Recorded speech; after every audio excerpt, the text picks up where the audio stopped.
So just a bit of a recap on what we covered last week. We covered the capability wheel, where we focus on your capabilities and where your support needs might lie. And we covered the identify step, which is the first step of P-CEP. This week, we're focusing on step 2, which is the know. So this is about knowing what your disaster risk, I guess what the risks are in your area, knowing what your needs are, and also knowing where you can get support. So I guess I thought I wanted to open this up today with a bit of a conversation about what do you guys think are some hazards or risks or potential disasters that might affect Australia? Thanks, Leila. Yeah, look, can everyone hear me? Yes, we can hear you. Yeah. Thank you. Yeah, potentially things like floods is one, and particularly when people are in, even in cities, it doesn't sound like it's likely, but it can impact, roads and access paths and access to buildings and things like that. So it's definitely something to consider. Good point. Shaun, I hope I pronounce it well. It's Sean, and I think a big one in this area is bushfires. Yeah, you are unfortunately famous for this worldwide. Yeah. And they're saying in the news also that they think heat wave is going to be a bigger problem this season as well. Yes. Yeah, it's in the news recently, the real concern around bushfires in lots of areas around Australia.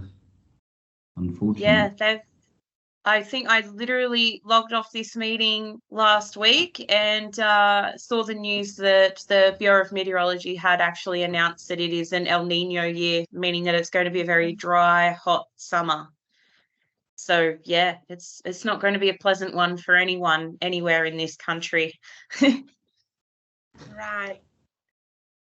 So in this slide, you can see like a summary of all the disaster and essentially natural disaster that are increasing worldwide. If you can jump to the next slide, Tony. I think Tanya's just got her hand up, Liala. Sorry. Go ahead, Tanya. Sorry. Storms and cyclones. Cyclones up north, storms down south. We tend to get hit quite spectacularly sometimes in Perth. This is a good point. And as you can see in the next slide, Tony, if you want to move to the next slide, things are changing and will change. So Australia has a long history of disasters that are linked to natural hazards. Variable climate, geography, and environment place Australian communities in this kind of path of frequent and high energy natural hazards events. But climate change has already increased the frequency and intensity of extreme weather. So in this picture, that it is the result of a recent study that was done a couple of years ago. You can see in the red boxes the natural hazards that unfortunately are going to increase in your country. So you see tropical cyclones, the frequency will increase. Same for extreme hardly to rain, like the rainfall will increase. Same for the flood. And unfortunately also will be the same for the bushfire. So this is not to scare you, but this is to give you like a picture of what will be the future and how climate change is impacting the situation we are experiencing right now. So Tony, if you want to go ahead, Jade. Yeah, so last week, we asked everyone to rate where they were on this scale here, from a number 1 to a number 5 of not being organised at all to I'm so ready for a disaster. And I guess that I wanted to ask you guys how you came to that conclusion, and if over the week you've gone away and had a think and maybe would place yourself somewhere a little bit different along the scale this week. You can also write in the chat like the numbers that you feel today and discuss with us if something changed already comparing last week, if something did not change, and it's absolutely normal. As we mentioned the previous session, like preparedness is a long process, it's not one step process done. So just feel free to share with us your thoughts and what you metabolized during this week after the first session. Anyone have any comments? Yeah, we've got one in the chat here. Oh, okay. Julie's having a lot of problem with her Teams today. She can't hear anything. And Michael says that he's a 3. So let me get. And Joanne's got a hand up. Hi. I think I was 2 last week, and I live in a household with my husband and my daughter, who's adult. I really don't know how to explain it. I don't think I've changed the number that I was on, Yeah. but I feel like my daughter and husband have got me fully prepared, if that makes sense, because, well, my daughter's in the Defence Force, so she's always at the ready, and she was whipped away suddenly for a couple of weeks on the weekend, and of course it's all secret business, can't say anything, so she's always ready to go to an emergency. And my husband is ex-Navy, so I said to him, what should we do? And he said, you're fine, don't worry about it. So I don't worry about it. I know that's probably not what you want to hear, but that's this household I live in. Mm. I think that's completely legitimate thought to have, and yeah.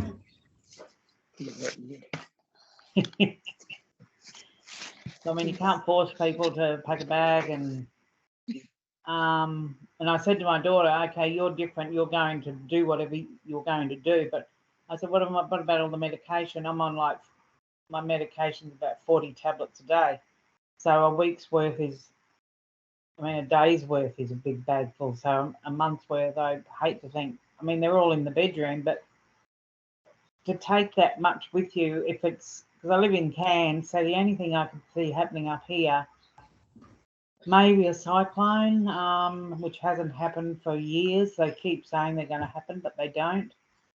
I really don't think of what state of emergency I'm going to experience up in Cairns. I can't think of one. And if that's naive, well, that's naive. But can anyone enlighten me on anything that might happen up here? I think probably what it reflects as well, though, is the changing nature of these things. That you know, we'd like to think that we're well prepared, but you know, we can go up and down on that scale of 1 to 5 in terms of where we feel that we are, and it really depends on what the emergency is. I mean, imagine if we have another COVID issue suddenly. Well, you know, even though we've just gone through it, it would be a massive change again to our lives. I mean, we haven't even got rid of COVID. Yeah. And no one was expecting something like this, right? We could not even imagine something like this. So, yeah. Tanya has written, when I lived regional and rural, I was a lot more prepared. I had a kit, a rough plan, meds, etc. Now I'm in the city. I've become complacent, I've realized. yeah, Tanya, if I can just add a comment to this, is really interesting because we always think that living in remote areas could be like more dangerous or more complicated. In reality, it could be from one point, but from the other point, if there is some specific emergency, like for example, earthquake. You are quite lucky in Australia, you don't have many, but earthquakes are particularly complicated in urban areas. So we should not, you know, think that, oh, because I'm living in the city, I am fine. Someone will come to rescue me. No, like often it's just the opposite situation, because especially in crowded city, it's like emergency service have a lot of work to do, and often they are not able to reach all the affected people. So it's quite interesting, this comment, because we naturally think, oh, you know, I'm living in an isolated place, I need to be more prepared. But the reality after, it's often the opposite. Yeah. Tanya has written, I used to live on the beach in Cairns. I've been cut off several times due to flooding. If there was a crash on the highway, I couldn't get into my suburb. There have also been gas line breaks, hazard spills, etc. in the Cairns CBD. So yeah, they're all, you know, a lot of those are man-made disasters, but 100% we still have to be prepared for those, because, you know, I know that I've been in situations where like the power boxes have exploded. That was fun. And we didn't have electricity for at least a few hours, which, you know, at least it wasn't days, but yeah, 100%. Those are also disasters that can happen anywhere in a city, regionally or rurally. Yeah. Sean and Maria have got their hand up. Yeah, we feel we're still at Yep, Sean and Maria. Yep. We still feel at 3. We feel that like we'd be ready to leave or to stay. If we needed to stay, we'd be quite organised. But it's still the same thing that we need to think about where to go. And also, I've been thinking too, together we're ready. But if something happened to me, I don't think Sean would be. So that's something that we need to think about more. Yeah. Yeah, we need Michael? to have these 2 plans, right? A plans in case we need to stay for a long time in the place where we are, that in somehow could be like a little bit easier to arrange as a plan, and a place that we will need to use in case we need to evacuate, to move from the place where we are. So good points. I mean, having the 2 plans always in our mind. Yep. Michael has his hand up.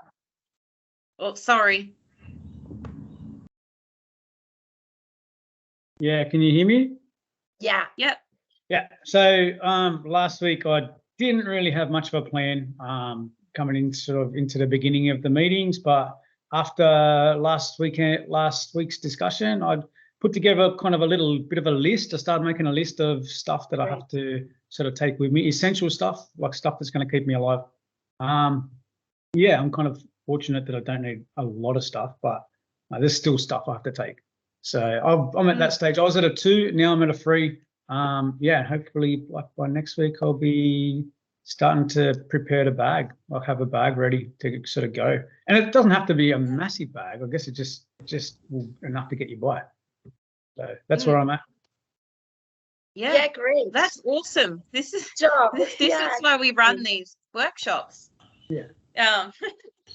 Yeah, and you don't need, Michael, you know, like to become crazy, like you say, oh, I need to prepare, but just to start to work on this process, like, oh, I realized that maybe I should start to think about this. This is already like a big change in our level of awareness, thinking that we need to get ready because something could happen to us. I remember I lived for 5 years in California, where they are waiting this big earthquake, right, since many years. And I come from a region in Italy where we have many earthquakes, but we are not so obsessed like American people. And I remember when I moved to live in California, my neighbors, when they introduced themselves, they asked me immediately, do you have an emergency kit already with you already? And I was like, gosh, like we just moved here, like, and I really realized how this idea of expecting something that could happen from one moment to the other pushed them to be ready.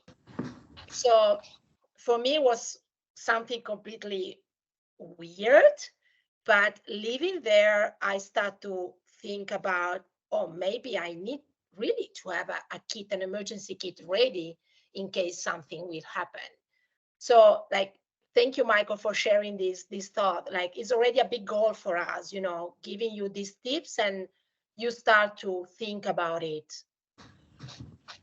Yeah, and also I guess my thing is we don't want to scare anyone either, because we know that this is a huge topic, and we know that talking about this topic, about potentially a bushfire, a cyclone looming over us, it's scary to think about. We don't want to think about it. So we're trying to take this as more of like a positive, of like it's in your hands. You guys get to decide what you do in these situations that best suits your needs and the supports that you currently have in place as well.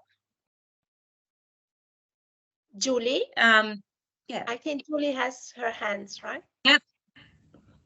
Yeah, this week I put together a grab and go bag for my husband, and we hang it behind the front door. So it has in it enough medication, well, just to sleep with every medication that he takes, and enough absolutely necessary supplies for about 7 to 10 days. But I've also put a list in that bag of what's in there, with instructions to the support workers to change everything over every 8 weeks so that it's always fresh and new.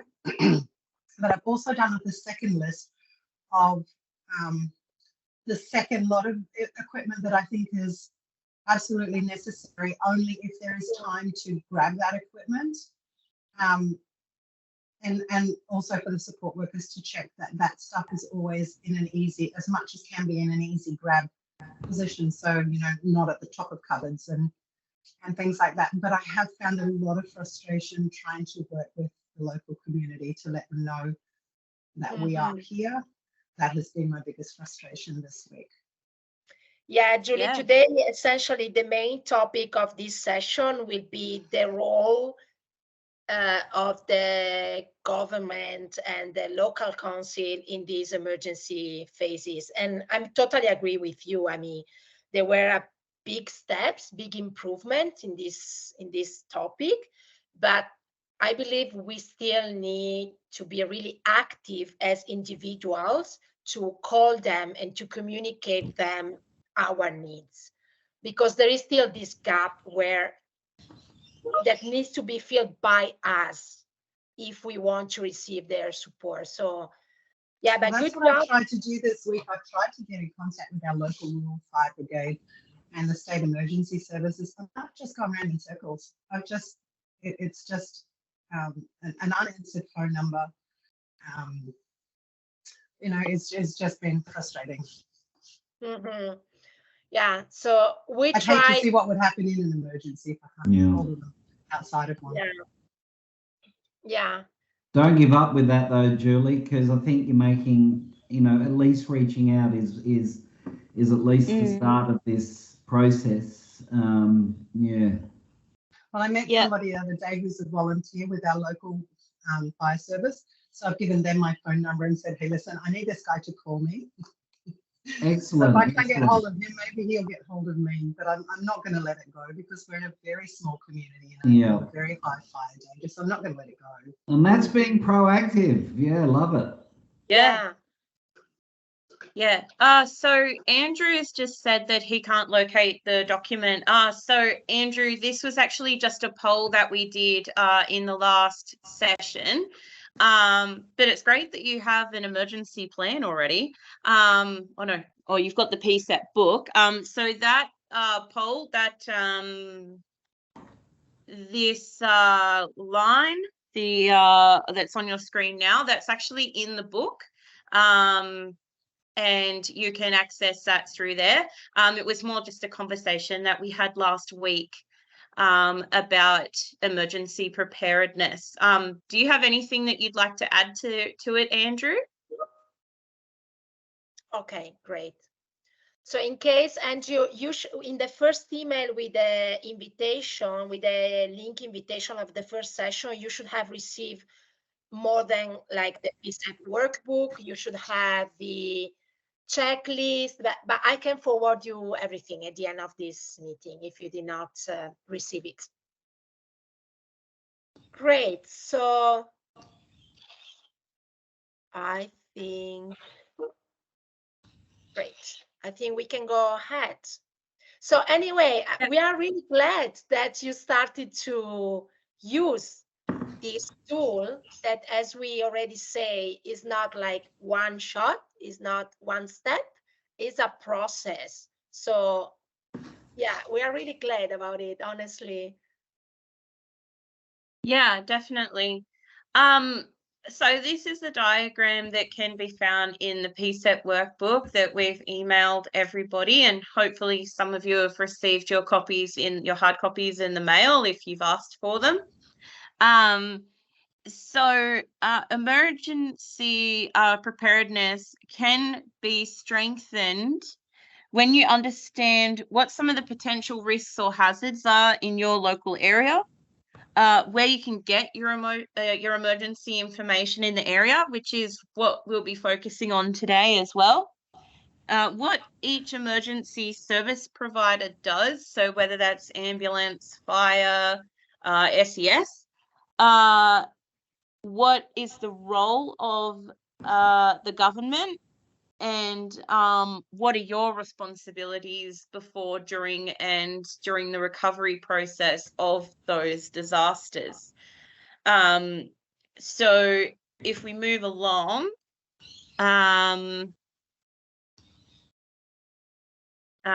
we should have slides going into this into more detail. But before we move into that, do you guys want to take a break, or are you happy to keep going?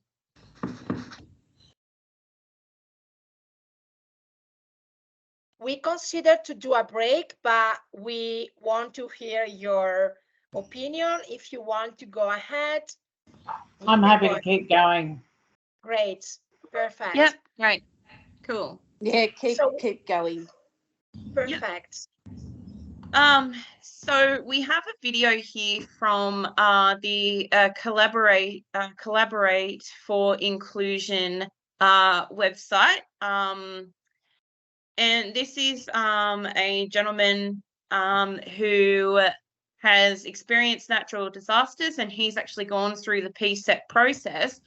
And we just wanted to show you guys this example, just so that you're not listening to us ramble on about it, and so that you can actually hear from someone who's gone through this process and sharing their experience, because we do think that that is also really important for everyone to hear as well.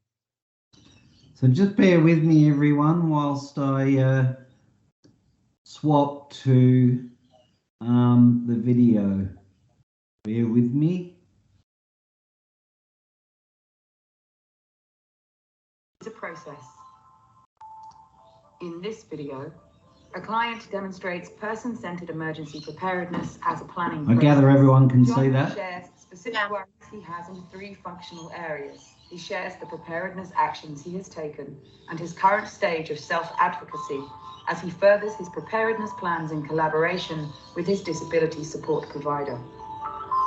The next layer of this tool is for people to go, okay, you've got things organized and you've got lots of support equipment, people. Given that context, now think about the what ifs. So if there was an emergency of some kind, whether it was something that made you have to leave your house, like a bushfire came, and we know that with bushfires, the general rule is evacuate. Yes.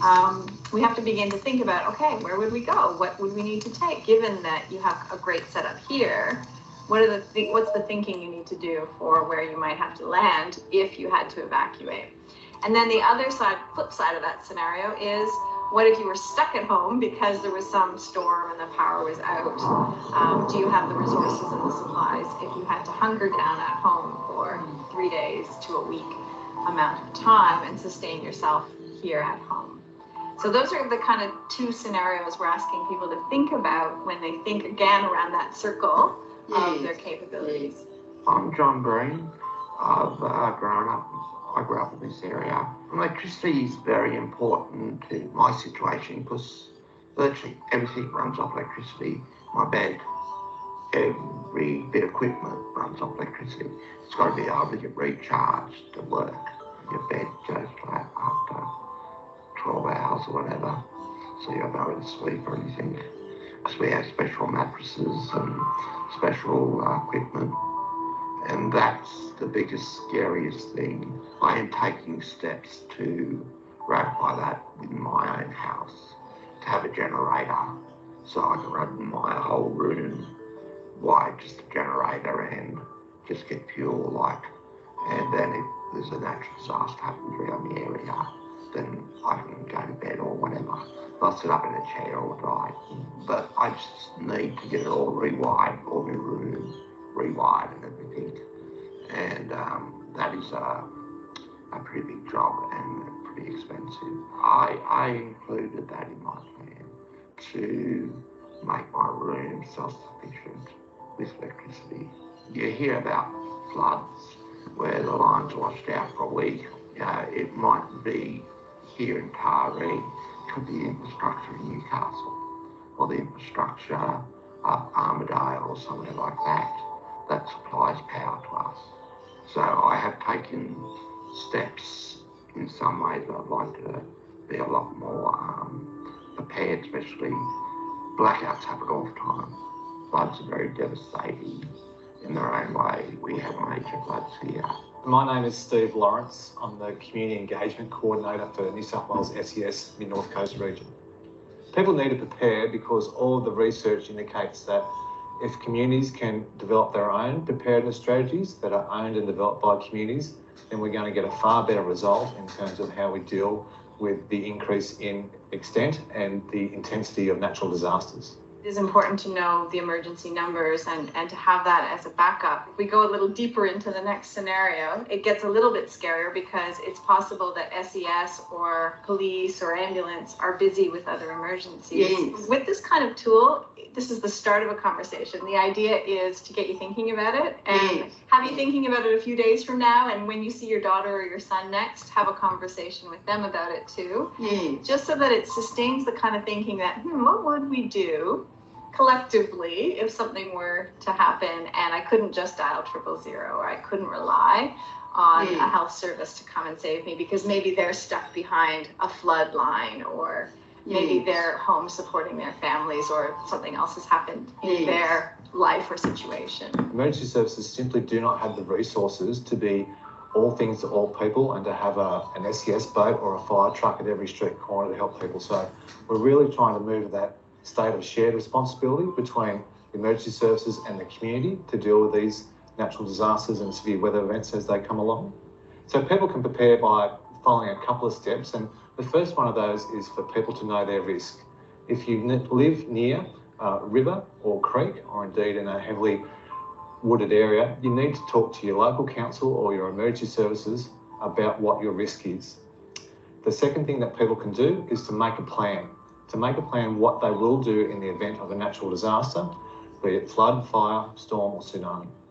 The third thing that people need to do is to make some preparations to their home and to their business. So that physical, practical things like cleaning gutters, making sure that you have an asset protection zone cleared around your house, doing simple things like having a home emergency kit ready. So if you do lose power or need to evacuate in a hurry, that you have all those essential items that you need with you as you leave.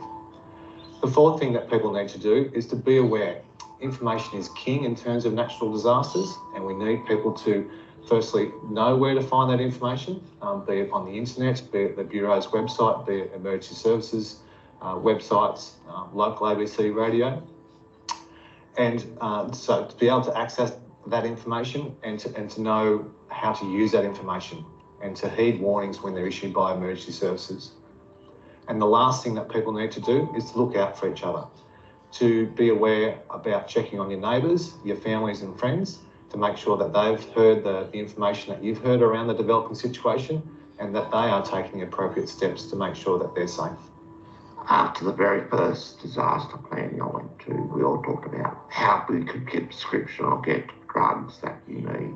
So if you're evacuated and sent somewhere, but yet you don't grab your prescriptions or don't grab your stuff, then the doctors can't assess what tablets you take.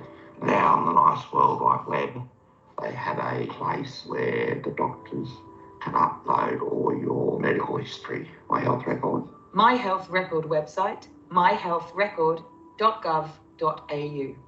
So that means if you get evacuated, the doctor can give the OK and another doctor can actually prescribe stuff for you. I didn't realise we actually had to have the paper copies of a prescription. So we just leave our prescriptions at the chemist. And the chemist just keeps filling prescriptions. And that's the normal way of people who's on tablets and on drugs all the time. But if the chemist goes underwater or you can't access them, then you're in a lot of strife. We have only really one door access.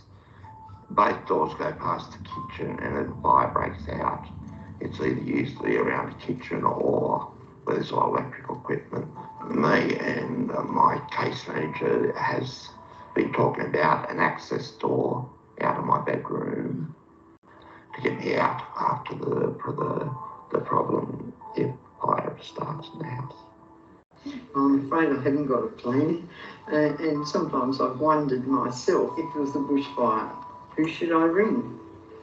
I need to have in my head the number of these people, these good neighbours who are 2 doors up. They are just middle-aged and healthy. I can't rely on my good friends because they're all getting old. I've got very good neighbours on this side, but the ladies are 88 and the gentleman's 91, so I cannot call on them. The extent of preparedness for those people that do have health issues or people with a disability, and indeed as we move through, we're seeing an ageing of the demographic in this area, particularly on the mid-north coast. We're seeing an increase in people who are living in individual or sole households. So again, it's really, really important that we have this collaborative approach around a common problem that affects all people. In the next video, project leader Dr. Michelle Villeneuve explains the key features of the Person-Centred Emergency Preparedness process tool and framework and shares what we learned from field testing this tool together with service providers and their clients. The Prepare New South Wales project received funding from the New South Wales Community Resilience and Innovation Programme, a programme funded under the Joint State and Commonwealth Natural Disaster Resilience Programme. For more information, visit www.collaboratingthenumber4inclusion.org/prepare-nsw/. The University of Sydney logo is displayed.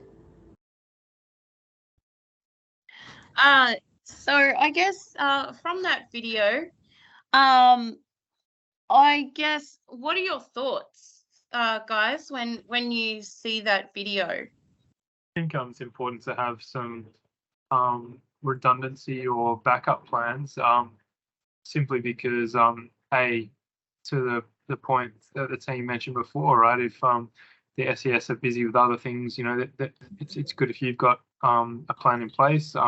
Things like, is there higher ground you could move to in a flood? You know, have you got you know, have you notified your family, or have you already got a plan in place with them? And furthermore, you know, have you thought about kind of backup scenarios? Like, for example, when Tony mentioned about the power, right? He might need electricity to function for some things, right? So have you thought about ways you'd be able to get around that? So there's more to it than what appears on the surface, right? There's a few steps that might be involved depending on people's situations. Yeah. Yeah, 100%. And every person's situation is going to look different depending on what their disability is and what assistive technology they have, you know, where they're living. Do they have people close by to support them?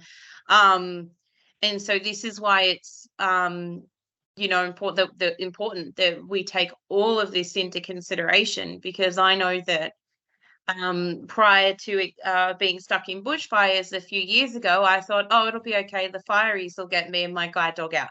Yeah, no, that's not what happened. So, yeah, I know that this has, you know, also helped me with my planning as well. So, yeah, 100%. Sean and Maria? It's a similar point, the comment that the emergency services can't be all things to all people. So I think it does emphasise the need for us to be as self-sufficient and to, as we can, to work out our own plan as much as we can. Yep, 100%. Yeah.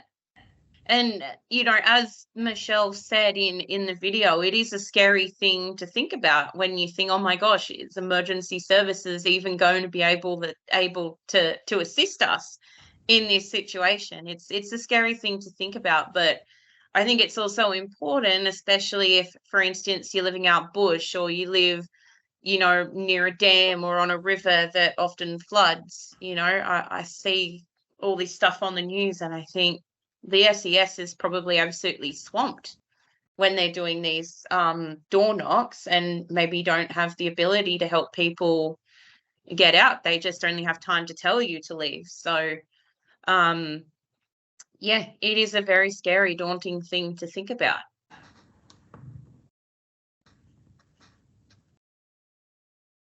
And I think like that's where, you know, support networks can come in handy as well, right? Because even if you just mention, you know, if people know, like neighbors and so forth, if people are aware of what your needs are or whatever, they'll be in a better position to help as well. But if they don't know and they're the only people that might be in a position to help, then, you know, so it's even just like forward planning that way, you know? Yeah.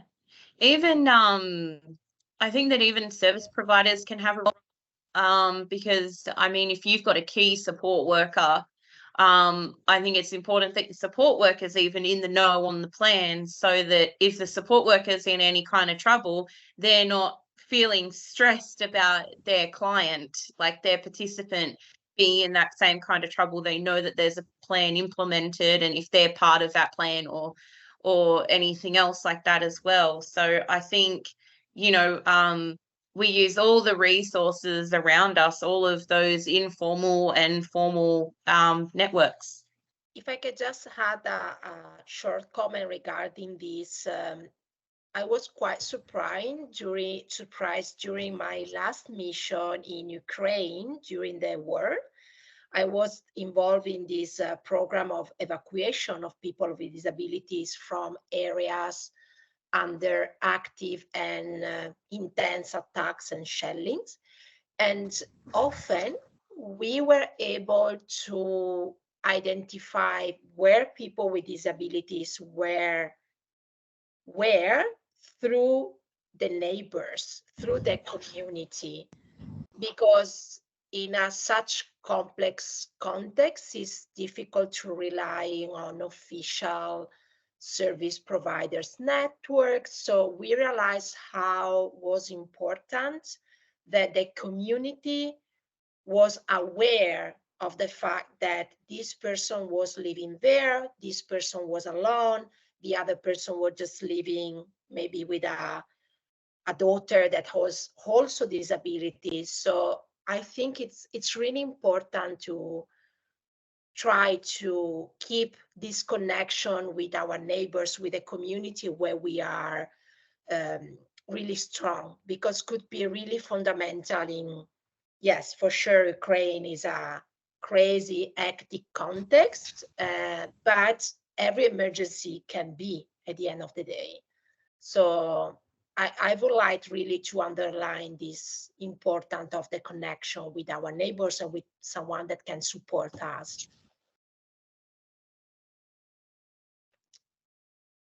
So another message that I think it was quite important during this video is the importance, sorry for the repetition, of to be informed, to be updated about the emergency. So we provided you with some material where there were some phone numbers and apps that we can see together. Anyway, each state in Australia, if you want to move to the next slide, Tony, please, thank you. Each state has information on the government's website to help you to get ready in case of an emergency. And many councils, not all of them, but many, have a sort of disaster dashboard where you can enter, and now we will show you just an example to explain you more or less how do they work. And you can find updated information and facts about the disasters that are happening in your area. So the one, if you can give Tony only 1 minute, he can enter through this dashboard.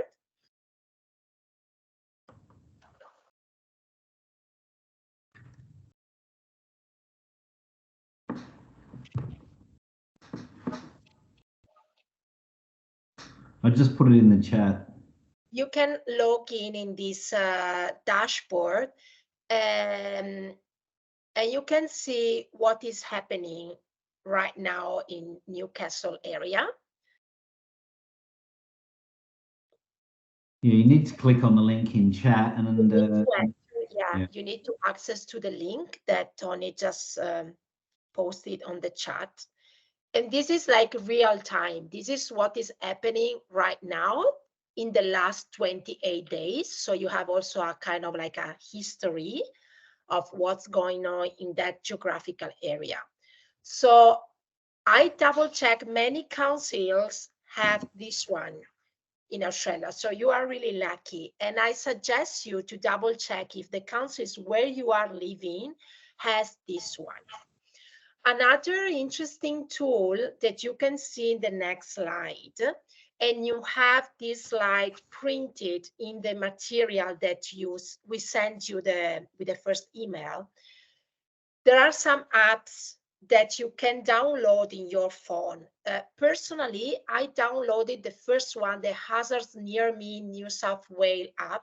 I'm so sorry for the participants that are not from New South Wales, but I'm 100% sure that also in other areas of Australia, there are other apps. And these specific apps that is really easy to use, it gives you the real picture of what's going on in terms of emergency in the area where you are located, including flooding, car accident, and if they close the roads, you are aware about it, tsunami, and everything that is going on. It's an app, so you can download it with your phone. And I think it's an easy tool to use and to keep with you. We also listed other couple of apps that could be useful for you.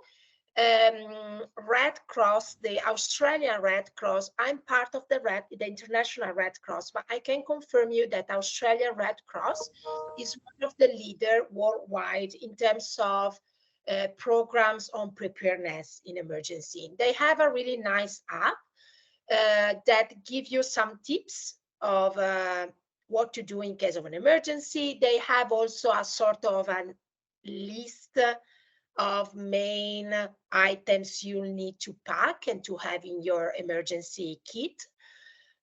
So yeah, you have this slide printed, and you have also obviously all the phone numbers that are absolutely important to know. I can suggest you also to print this paper and just to keep it, I don't know, in your fridge or in a place where you can easily grab and check if you don't remember what is the phone number to contact in case of a bushfire emergency. Because normally 000 you call in case of a life-threatening situation. But in case of bushfire, you have a bushfire information line. So you have all the most important phone numbers there, as you have the phone numbers with an accessible format. So you have all listed there. So we want really to stress this idea to stay always informed. This is essentially during emergency, because the situation can change from 1 minute to the other. And if you are not aware, it could be even more complicated for you. I don't know if there are any question regarding of this. Nowadays, you have thousands of emergency plans, thousands of apps that you can download and use. Try always to use reliable resources, so you are sure that you have information that are provided by the government, the local authorities, they are updated. So this is important. For this reason, we listed this, because we are sure that they are constantly updated, and they are, and they are from reliable sources. So I guess I'll jump into this one. So this is just about the different emergency services. So I apologize, interstate attendees. I'm sure you all, you all have your own fire services. In New South Wales, we've got the Rural Fire Service, which is the guys that tackle the big scary bushfires in the outback, and they also tackle things so those fires in rural and even regional areas sometimes. They often work in conjunction with Fire and Rescue New South Wales. So Fire and Rescue tend to deal with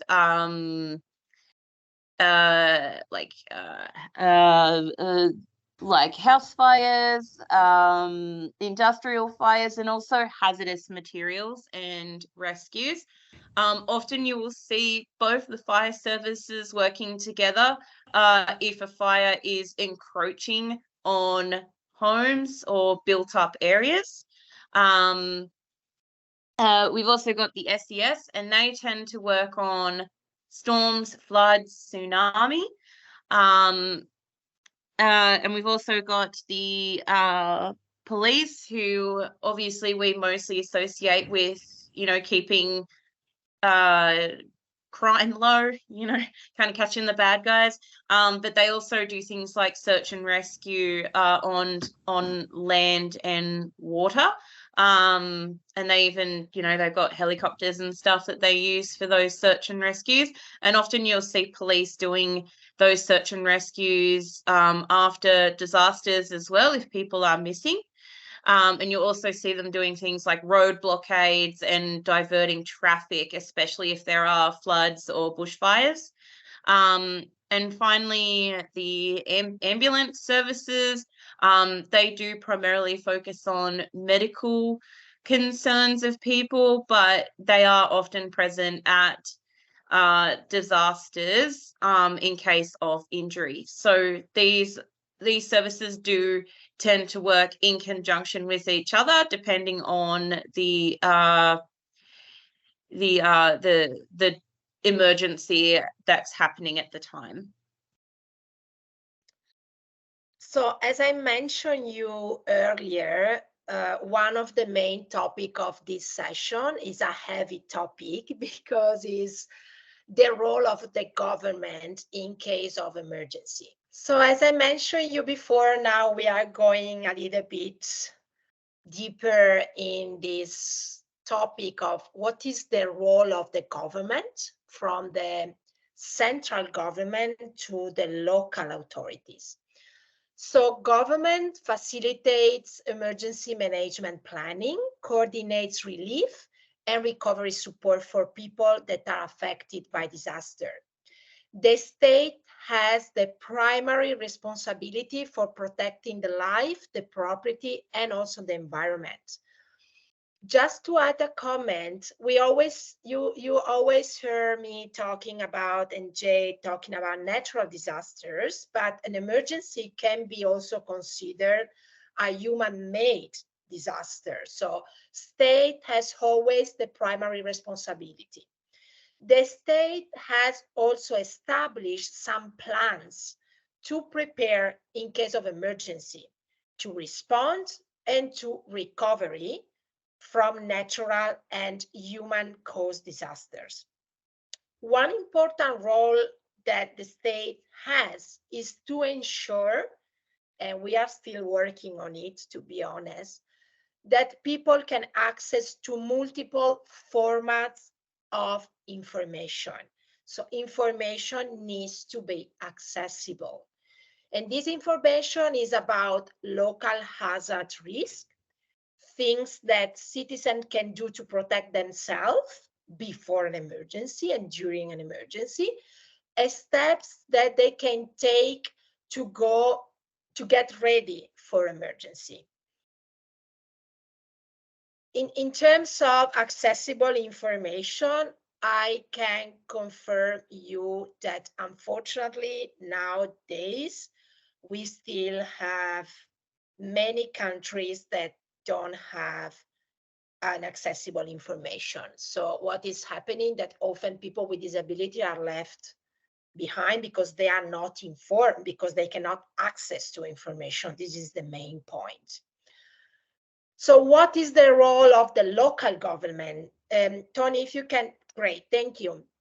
Well, also your local government plays an important role during an emergency, especially in the emergency management coordination. So local councils work closely with emergency service and community organization before, during, and after disaster to address the well-being of people in their community, in their area.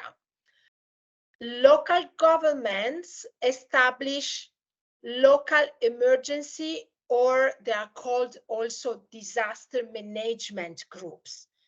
Those groups prepares what they are called local disaster management plans that tells how local councils will work together with other governmental agency, emergency and community services during a disaster. So if you want to know more about the reality in your area where you are living, your local councils, I really suggest you to visit the webpage of your councils to understand what is their plan. And often in regional or remote areas where the councils are really small, websites might be limited or hard to navigate. So we really invite you to contact your authorities directly, because it could be easier for you to receive information. So we already mentioned during our first session as the specific intervention for people with disabilities in the last years and their protection during emergency has changed. So more policy attention has been devoted. The most notable is perhaps the UN Convention on the Rights of People with Disability. And if you remember last time I was talking about the Article 11. Article 11 is super important because states that all the state must take all necessary measures to ensure the protection and safety of people with disability in situation of risk. What does it mean, situation of risk? It means armed conflict, humanitarian emergency, and natural disaster. Another important document is the Sendai Framework for Disaster Risk Reduction, because finally with this international document that was created in 2015, people with disabilities and their organizations start to play an active role in what is emergency preparedness. And we started finally to speak about disability inclusive disaster risk reduction. So, you know, there were this big change and big improvement at international level, but also in your country, you had a really important change that happening. So, Tony, if you can move to the next slide. You can see in the next slides that under the Australia Disability Strategy 2021-31, that as you know is a national Australian disability policy framework, this document sets out a plan for continuing to improve the life of people with disability in Australia over the next 10 years. So governments establish some specific plans to achieve some results in specific areas that are called targeted action plans. So among these targeted action plans, there is one that is specific on emergency. So one plan is this emergency management targeted action plan that sets out key action to implement to improve the life of people with disability that are affected by national emergencies. So this document that is really well done, honestly, is specific about Australia. And this plan has two main objectives. One is to ensure the inclusion of people with disability during all phases of an emergency planning. And the other is to ensure inclusive emergency management, preparedness, and recovery planning to support the health and well-being of people with disability before, but also after an emergency. And within this document, the National Disability Insurance Agency that represents you has a crucial role because they can share data about people with disability with emergency service providers, with governments. They can support the government on the preparation of specific documents. So what does it mean in few words? That finally, people with disability and their representative organization are having an active involvement in Australia in what is the emergency preparedness and planning and management.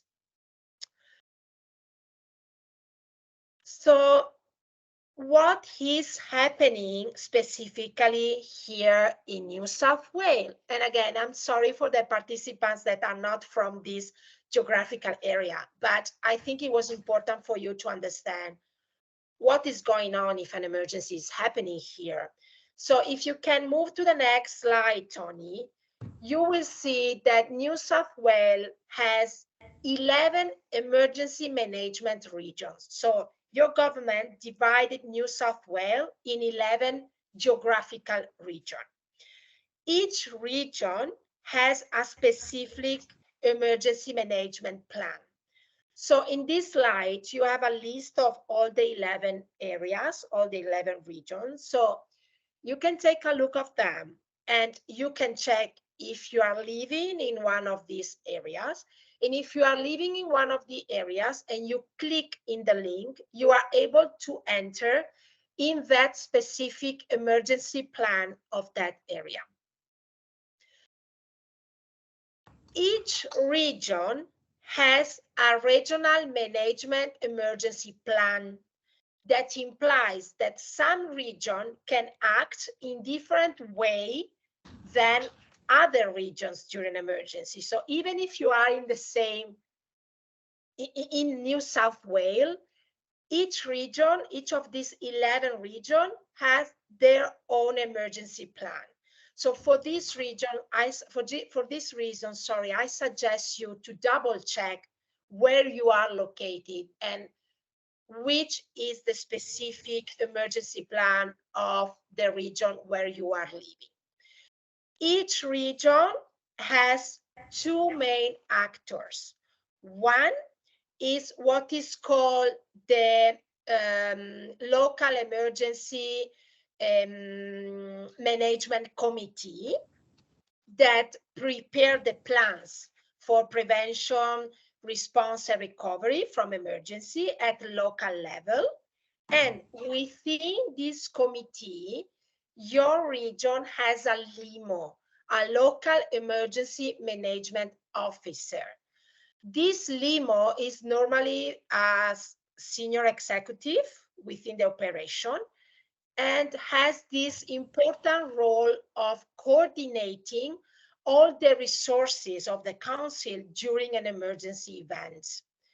So in case of an emergency, this LEMO will coordinate it, state emergency services, firefighters, rescue services, police, all the governmental agency to act and to respond efficiently.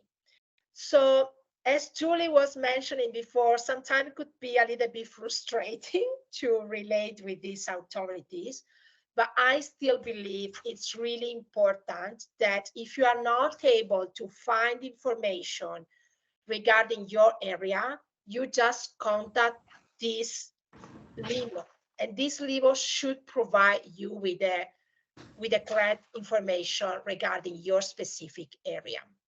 Leala, I Yes. was just going to add that I would say for other states and territories, my guess would be there would be a similar process Yes. for local governments in other states. So it's just a matter of locating that information. Absolutely. And I'm sure it would have fairly similar setups.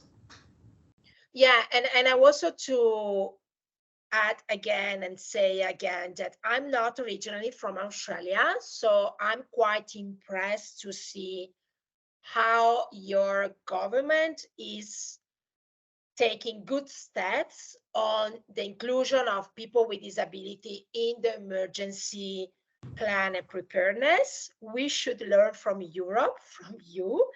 So I think it's something that it's really interesting also for you to read and to discover a little bit more. So sometimes it's not, it's a lot of documents, it's a lot of material, but I think at the end of the day, they did big changes here in Australia. So I don't know if anyone has any question, if something is not clear.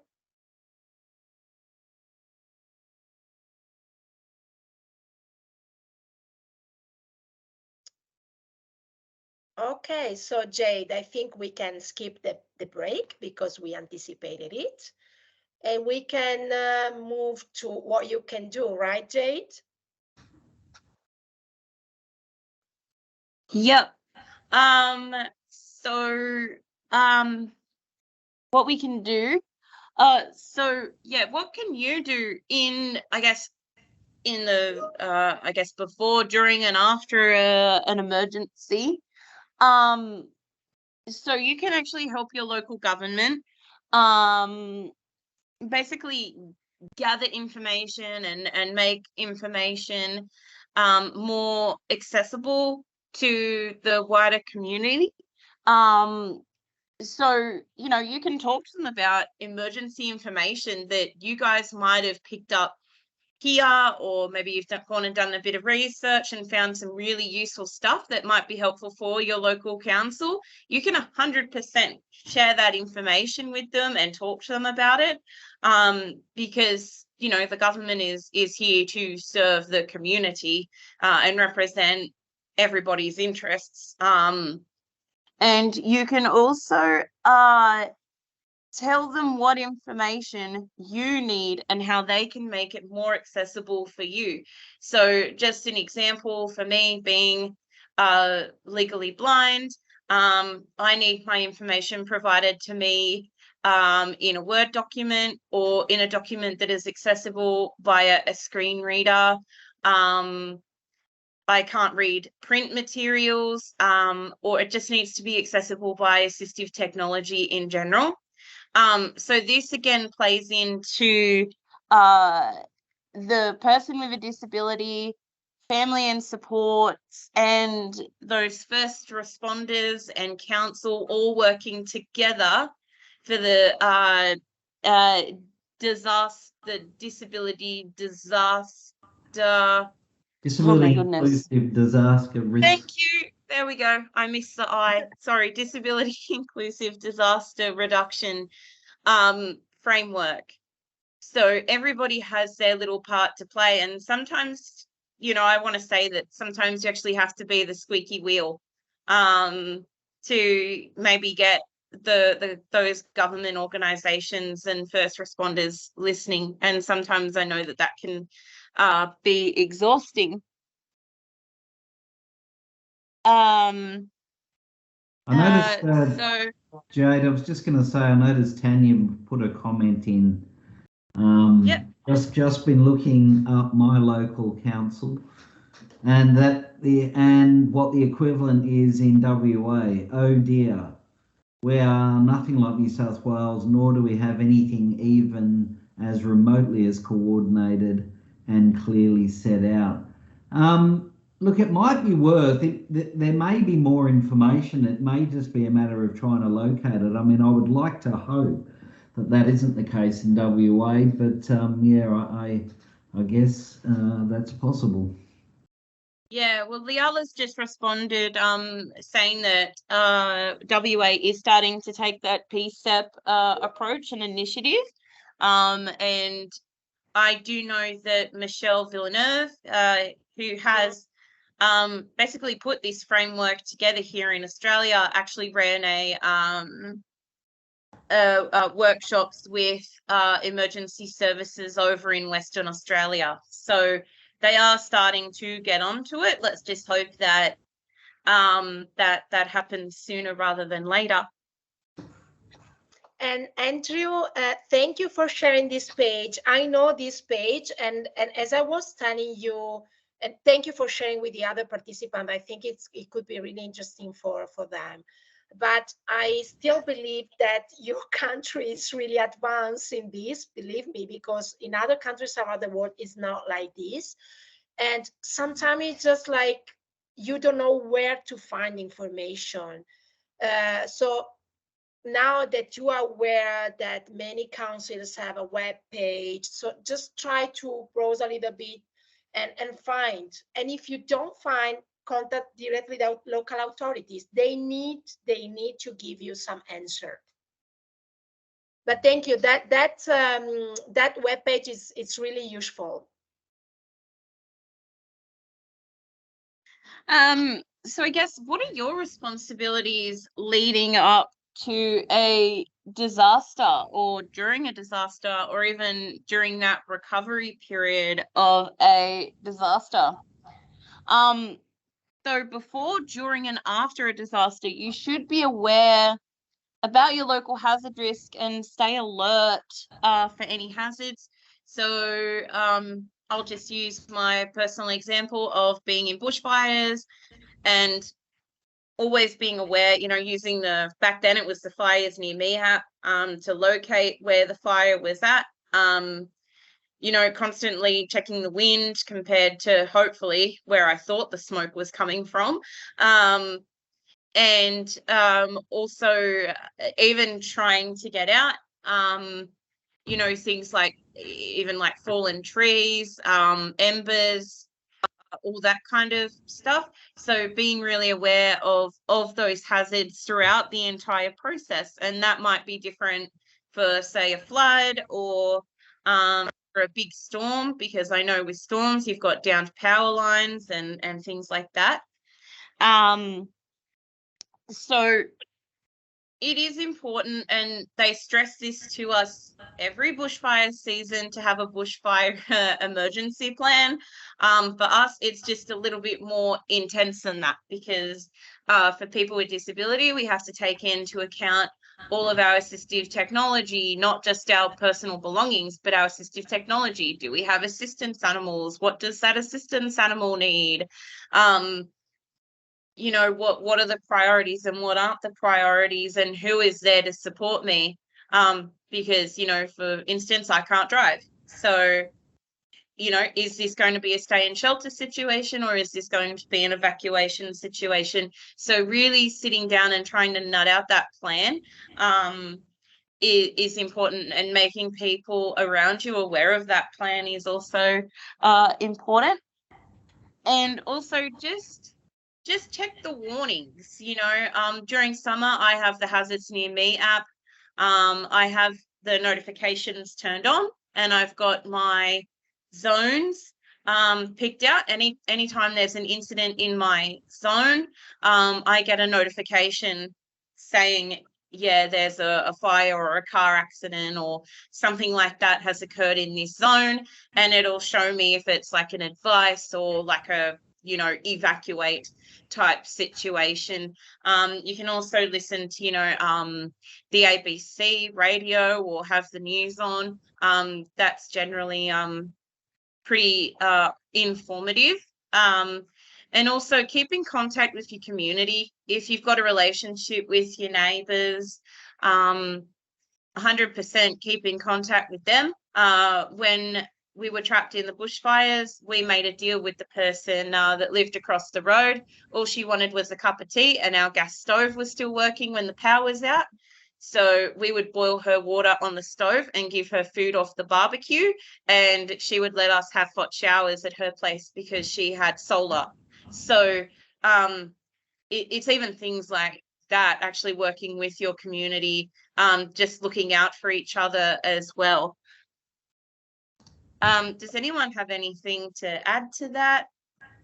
There is an interesting book regarding this last part that you just mentioned, Jade, that it's called A Paradise Built in Hell. I will show you.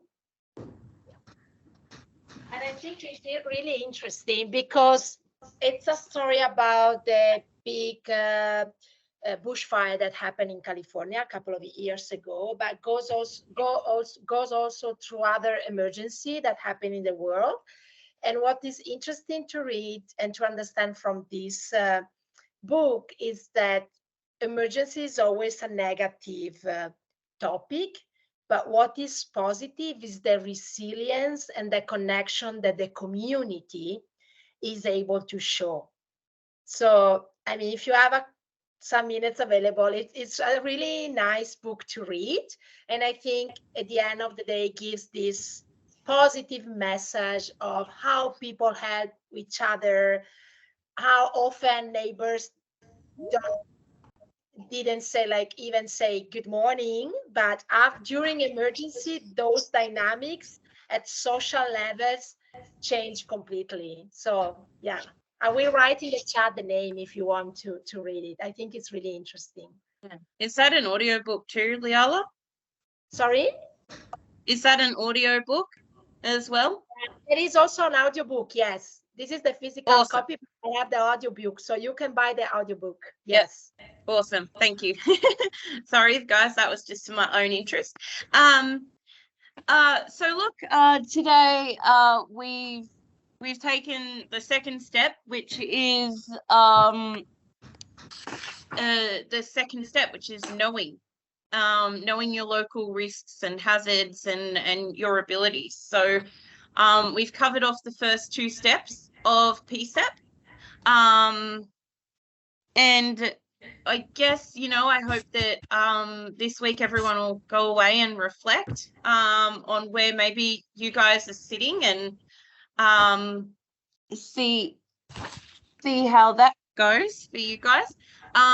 So just a really quick recap. There's a wide variety of disasters that affect people across Australia. So with climate change, it's expected that a lot of these disasters are going to increase and become more intense. You know, I think that it's going to affect everybody, but I think that the you know, the community of people living with disability and the aged community will be disproportionately affected just due to things that are completely out of our control. Knowing your level of emergency preparedness will assist you to create your own person-centered plan. So that's why we had this conversation about the about the scale and knowing what your emergency preparedness level is, because to be aware of that assists you to be aware of your own capabilities and what supports you might need, but also gaps in your current plan, which is focused on quite a bit in our next workshop when we look at steps 3 and 4 of P-CEP. Emergency preparedness can be strengthened by knowing your hazards and risks in the area, knowing where you can access emergency information, what the different emergency services do, and what the government's role is and what your responsibilities are. And also that you can access information about even preparing for disasters. So the SES, for instance, if you live near a flood zone and you decide that you're going to stay and shelter, the SES actually has an instructional video on how you can sandbag your house. The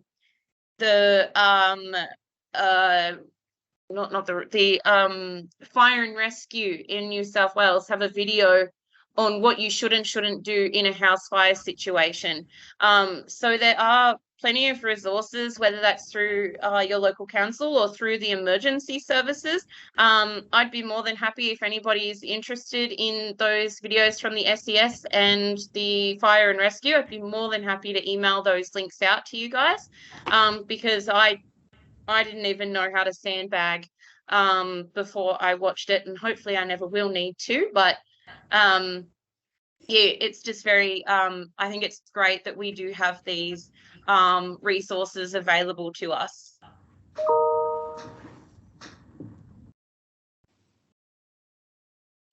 Next slide, Tony. So our next network forum will be next Tuesday on the 3rd of October at 1:30 p.m. Now, for those of you who are in New South Wales, daylight saving starts on Monday morning. So that's going to alter the time for people that aren't doing daylight savings. Saturday night, Jade, so Sunday morning. Oh, Saturday night. Thank you. So I always get confused with it. I know it's always over the October long weekend, but I always forget if it's the Saturday or the Sunday. So yeah, over that long weekend here in New South Wales, daylight savings is occurring. So Tanya, being in WA, you'll scoot back to 3 hours behind us. And in Queensland, you'll scoot to being an hour behind us. So just be aware of that little time change for you guys. And it will be occurring on Microsoft Teams. So what we will be focusing on next week is step 3 and step 4 of P-CEP. So we'll be looking at what actually is step 3, which is your planning process. How do we put this big emergency plan together using all the information that we thought about in steps 1 and 2? What does the emergency plan need to include for your individual situation? Emergency kits, evacuation kits, and emergency contacts. Barriers to having your needs met during an emergency situation, and applying what you've learnt. Applying what you've learnt in your plan. And we'll also be focusing on how we communicate the plan, which is step 4. How we communicate the plan with our surrounding networks. So thank you everyone so much for coming along. Does anyone have questions or comments that you'd like to make? Andrew has a question. Yeah. Yeah, thanks, everyone. Just wanted to know, with that 1:30 p.m. time, I'm assuming that's the Western Australian time, right? So, I mean, just so I can work out on my calendar when to block it out. Yeah, so so this is New South Wales time, 1:30. So Western awesome. Australia, what would that be, like 10:30? 10:30 a.m. Yeah. 10:30 a.m. Sean and Maria?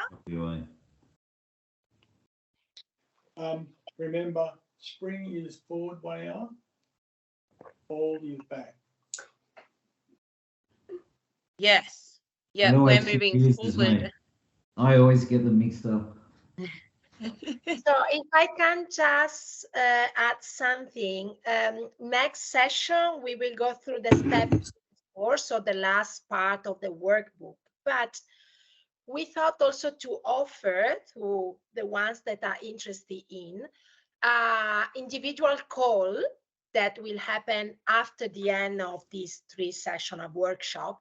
And this call aims to support you to resolve any question that you still have, to support you on preparing your individual emergency plan. So next week, we will share with you a document where we will ask you if you want to receive this call from us and the day and the time that you prefer to receive this call. This is just like to continue to support you during this process and maybe to help you a little bit to solve some question that you still have. And the last thing that I need to ask you, please, as we already mentioned, persons with disabilities that attended these sessions of the P-CEP workshop, we receive a credit card. So we need, please, to have your physical address sent to the email that Tony, I think, Tony, you just posted in the chat, right? Yeah, I did, yes. So if you can send us, please, in the next days, your physical address where we can send the credit card, we really appreciate. So we will be able to do as soon as we will finish the 3 sessions of the workshop. Thank you. Sean and Maria have got their hand up. Was that another question or? Sorry, just forgot to put it down. No worries, no worries. Excuse me. Yeah. Yeah. What do you mean by sending credit card? As we mentioned also in the email that we provided, person with disability, we receive this sort of payment for their time dedicated to attend this workshop, and because we will ask them for some feedback regarding this 3 sessions. For us, it's the first time that we are running the P-CEP workshop, so it will be really useful for us to understand how we can improve. For this reason, we will need the physical address of the person is located to send them these credit cards. It's a preloaded, gift card with $400 on it. So. All right, that's nice. Okay. Joanne's got a hand up. Oh, actually, before that, sorry, Joanne, Patrick. Yes, thank you so much. Can you hear me? Yes. Patrick. All the way from Uganda, how are you today? As a person from Uganda and a person living with disability, credit card can be my first time to use it. And how will you help us? We already thought to contact you privately, so don't worry. I will send you an email tomorrow to ask you how we can manage with you. We didn't thought to reach Africa, honestly, with this workshop. So we didn't plan initially how to provide this for someone coming from Uganda. But don't worry, I was already planning to contact you directly, okay? Thank you, thank you. Thank you for participating. Thank you so much. Joanne. I was just the same, confused about what you meant by the credit card. So you're sending us a preloaded like e-visa card or something? Yes, yeah. Right. What's the value of that? 400. Oh, wow. But we need feedback, eh? Otherwise we are not going to send it. Oh yeah, I'm going to be here every week. But so you need our street addresses. Is that just your address, because we wanted to do an online digital version, but it had certain restrictions to it. So we just thought, you know, if we send out everyone, we'll send it out via registered post so that we ensure and know that everyone gets gets it in the mail. So we're going to receive an email from you, and we just return an email with our address on that. Yeah, like, you've got our email address. I've just put it in the chat, the email address. If you flick us an email, but if for whatever reason you can't they do can that. also prepare a short email and send to them, and they just need to reply back to that email. So we are able to keep all the addresses. So tomorrow you will receive an email, and you just need to answer back to the email with your physical address. And then, don't forget, we've got next week's forum, so it's important everyone attend next week.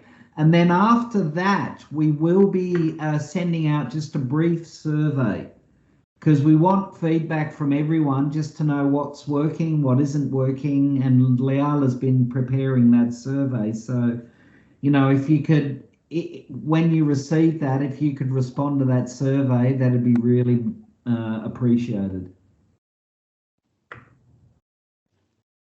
Patrick?